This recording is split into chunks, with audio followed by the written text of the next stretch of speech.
அமெரிக்காவில் பிரபல ஹாலிவுட் நடிகர் திருடர்களால் சுட்டுக் கொல்லப்பட்ட சம்பவம் அதிர்ச்சியை ஏற்படுத்தியுள்ளது.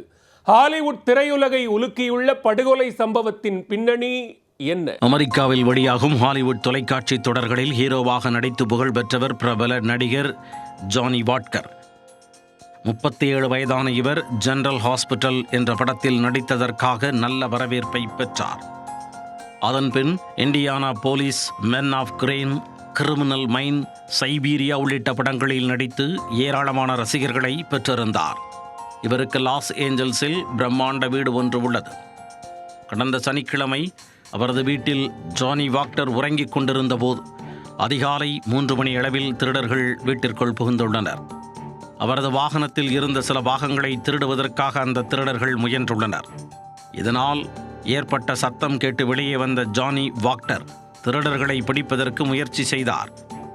அப்போது அவர்களுக்குள் தள்ளுமுள்ளு ஏற்பட்டு கைகலப்பு ஏற்பட்டுள்ளது. இந்த சம்பவத்தில் திருடர்கள் தாங்கள் கொண்டு வந்த துப்பாக்கியால் ஜானி வாக்கரை நோக்கி சுட்டுள்ளனர். துப்பாக்கி சத்தம் காரணமாக அக்கம் பக்கத்தில் இருந்தவர்கள் உடனடியாக எழுந்து வர ஜானி வாக்கர் இரத்த வெள்ளத்தில் கிடந்ததைக் கண்டு அதிர்ந்து போயினர். அவரை உடனடியாக மீட்டு மருத்துவமனைக்கு கொண்டு சென்றனர். மருத்துவமனையில் சிகிச்சை பெற்று வந்த ஜானி வாக்கர் சிகிச்சை பலனின்றி உயிரிழந்துள்ளார். இச்சம்பவம் தொடர்பாக யாரும் தற்போது வரை கைது செய்யப்படவில்லை. தப்பிச் சென்ற குற்றவாளிகளை தேடி வருவதாக போலீசார் தெரிவித்துள்ளனர். இந்த சம்பவம் ஹாலிவுட்டில் பெரும் பரபரப்பை ஏற்படுத்தியுள்ளது.